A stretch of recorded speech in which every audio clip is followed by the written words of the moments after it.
I just have a few announcements to make.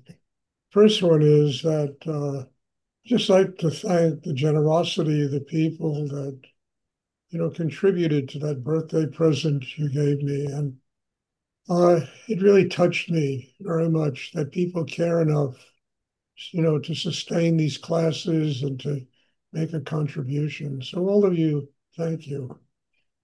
It's a very great blessing to me. Just the very thought that people care enough to sustain these classes, they're getting something out of it, they're really benefiting their life, and being willing to give something towards the sustenance of the classes. The second thing is, my book, okay? It's at the printer and we're just waiting. I guess there's a queue. We're just kind of waiting in line for what is the next step. It's a pretty exciting project for me, and I'm looking forward to publishing. I think it's going to be the kind of book that's going to give people very deep insight into the meditation that we practice here. Not only people that don't do it, but people that do it. It's a combination of memoir, my own struggles in life, and what I had to overcome in order to do what I do today and just the technical aspect of the meditation and its purpose. Because one of the things that people have to understand about what we do here, this is not a spiritual life. You understand? Spiritual life is 24 hours a day, 7 days a week. This is just a place where you get the energy, to live a spiritual life because life costs. To do anything we have to do in life, it costs energy. And we have to be able to replace that energy. And if we don't replace that energy, we get drained. And we're living on tension. We're living on, nothing. There's nothing there, in order to fuel our tanks. So that's basically what this meditation is about. And when I was younger, I thought, my God, this meditation is so extraordinary, it's going to save the world. Well, it's not going to save the world. I can promise you it's not going to save the world. It will save individuals that truly do it in a profound way and transform the things that are killing them into life-giving energies. And that's its purpose. I tell you, on this vacation, we went to a festival in the Pocono Mountains, and it was almost scary to see the people that were there. They were almost like from a Fellini movie. The tension, the anxiety in them, the fear in them, the total lack of an inner structure that enables them to deal with the tension. So it was an extraordinary thing to listen, to witness not only one or two people, but I'm talking hundreds and hundreds of people that were there, and you can see how life has beaten people up. The purpose of the meditation is to create a tree of life inside us, one that is profoundly rooted, grounded, and strong. And the branches of that tree of life in us connect with energy that's infinite in the universe.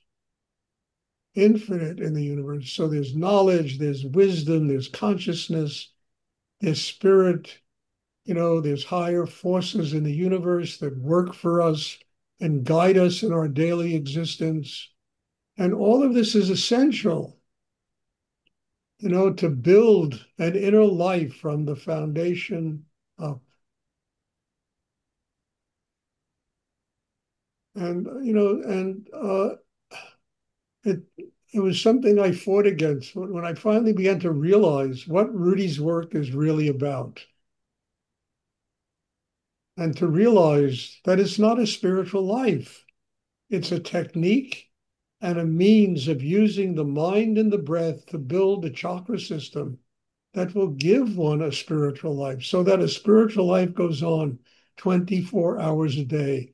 And there's a place for us to go to absorb the energy, to refuel our tanks so that we can continue to live a spiritual life. We have the force and the power inside us to continue to live a spiritual life. To me, this is miraculous. It's a miraculous thing that there is a place to do this. And this is what Rudy devised, for himself and for all of us. There's no ritual. There's no dogma. Nobody cares what you eat, who you sleep with, what your life is all about. All, that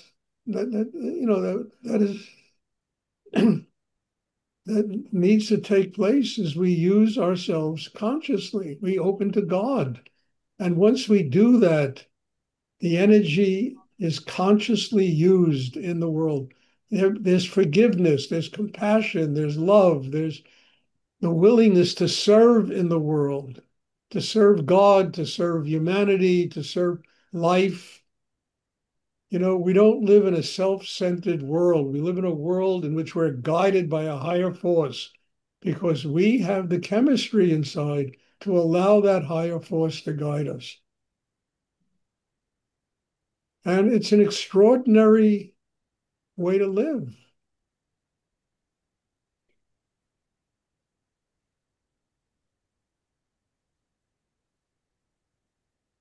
And what's even more extraordinary is that it can be done. That it can be done. It's not something that they speak about in books, but nobody tells you how to get there. Rudy wrote a book. He speaks about it. I've written books, but we're also talking about a way to get there, how to do it, how to learn the craft of inner work, how to use the mind consciously, the breath consciously, our will consciously, and how to open and surrender and ask for help to grow spiritually. And then using that technique, that breathing technique, that way of doing it every day of our lives. And what does it amount to? It's not fanatical. I mean, you sit down for a half hour on your own. You do the meditation. Come to meditation classes. There's 6 of them a week here. Use them consciously so they can help you to grow. Sit down every day and open inside.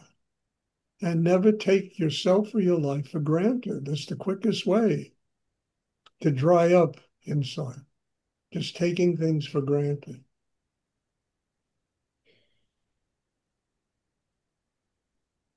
I'm back. Yay. Does anyone have a question they would like to ask?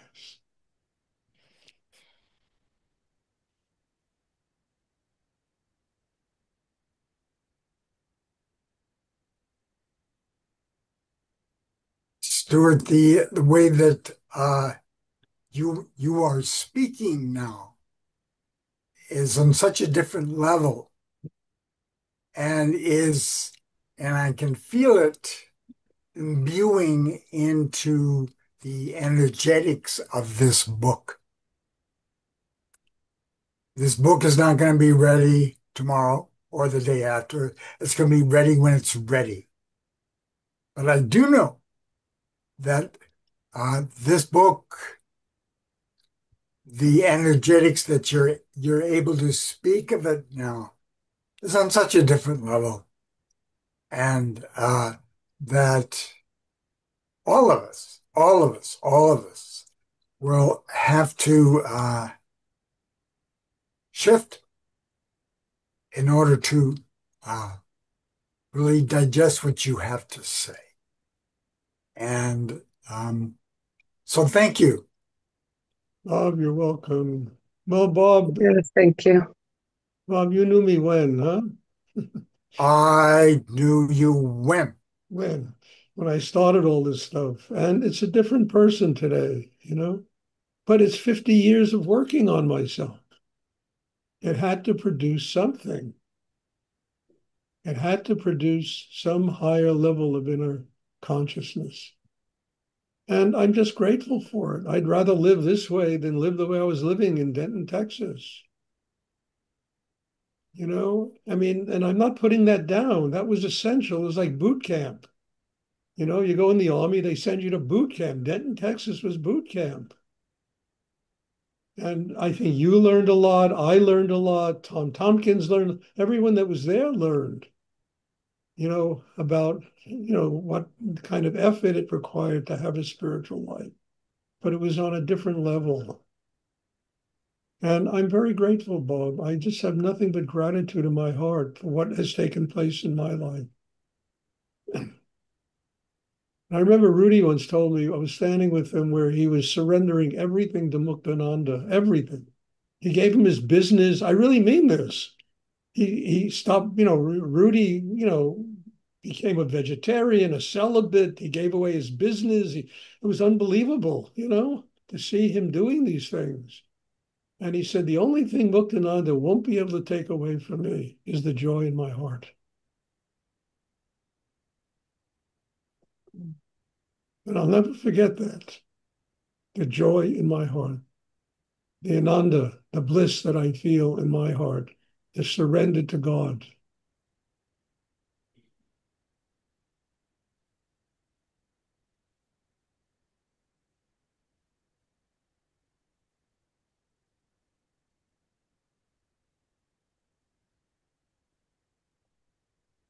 So, God bless you all. Thank you. You're very much a part of my life.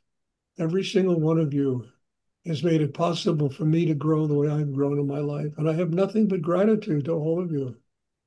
And I mean that, to these classes, to the retreats that I hold. By the last retreat, I'm still quaking inside from that last retreat. It was so unbelievable, and I just have nothing but gratitude. The harder you make me work, the more grateful I am to all of you.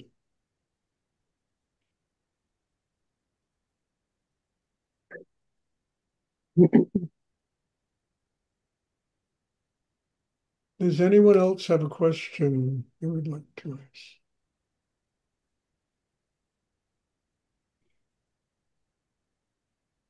I hope it's clear, because sometimes it's hard to express the depth of feeling you have in your heart in words, So I just hope it's clear, and I have nothing but thanks. This, vacation I took was just relaxing. Hot tub. I spent a lot of time in a hot tub. This vacation, relaxing, you know, and uh, and uh, and now back to work. And work shouldn't be anything but even deeper relaxation and a greater tapping of higher energy in the universe.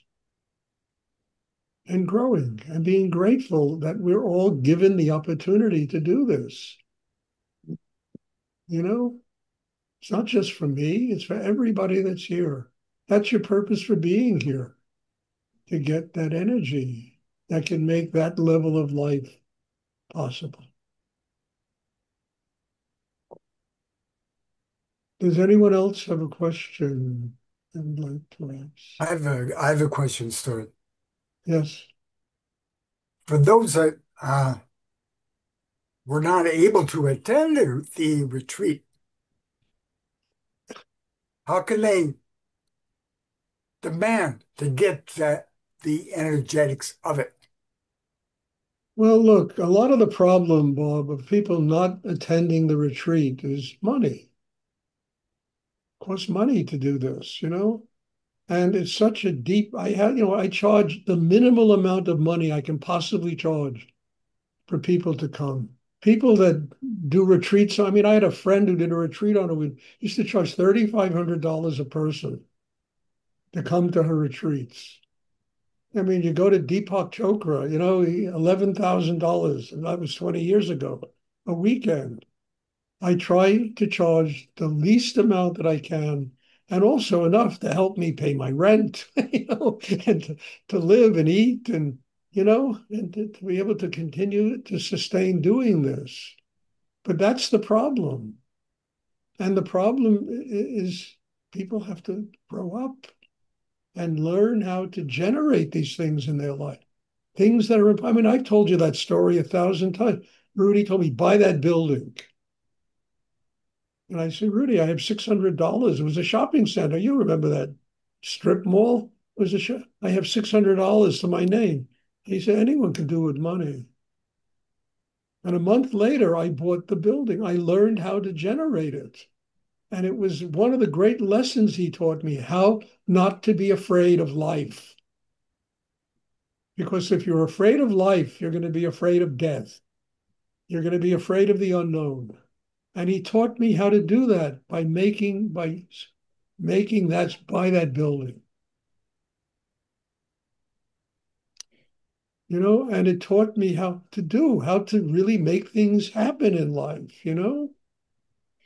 Because in order to do it, there was only one place I could get the energy to do it, and that was to go to a higher force in the universe and to draw that energy down that made it possible for me to do that.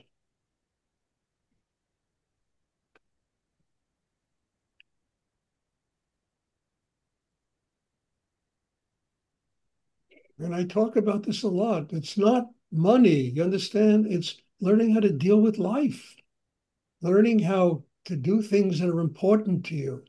And if it's a financial problem, learning how to get over it so you can do these things.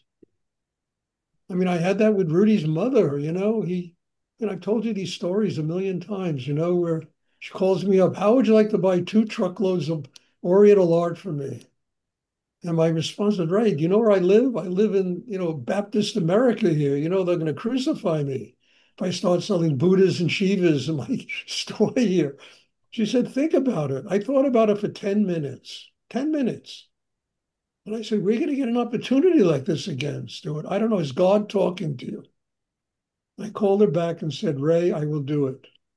And I put myself in debt for $175,000. And I probably had $800 to my name at the time, you know. And I wound up paying back the debt. How did I do it? I had to keep going to that higher energy force in the universe in order to provide me with the strength to do these things. And $175,000 then was like $2 million today.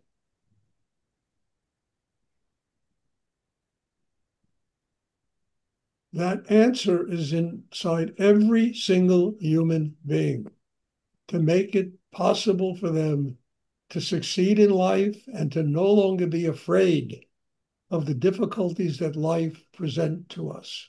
We can do it if we tap that energy and we allow that energy to really nurture us.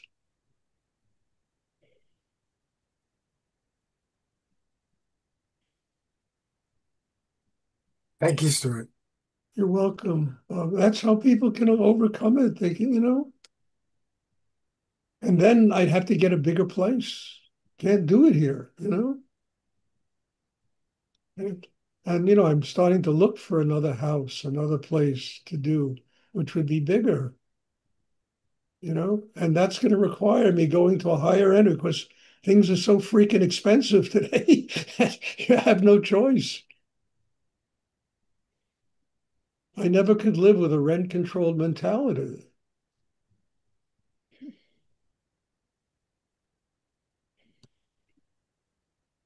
So I'm right now beginning the search for another place because I want to have in-person classes. I want to have, room if more people attend retreats.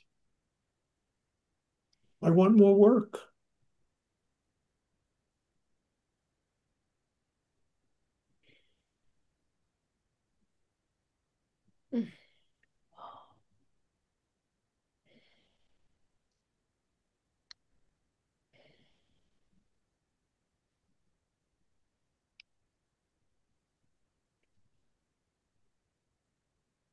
Anyway, I've told these stories 1,000 times. And it's not about money, you understand? It's about using life to overcome the fear of life.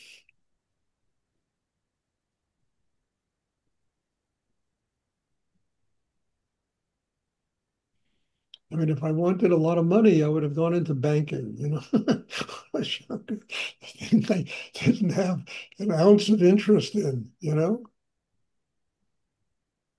But life, not being afraid of life, there are two unknowns. There's life and there's death. And if we're not afraid of life, then we're not going to be afraid of this whole thing about dying, you know. We become enlightened people. We use life to teach us how to get enlightened, how to get to God.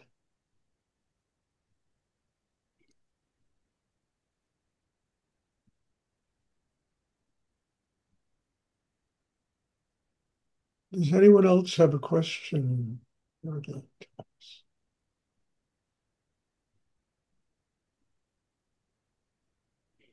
I hope it's clear what I'm talking about, you know, because, all right, God bless you all.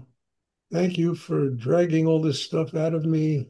Thank you to make it possible for this unbelievable amount of growth that has taken place in the last year or so.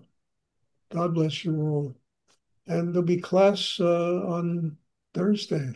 And I'm looking forward to seeing everybody. Thank you. Bless you. Thank you.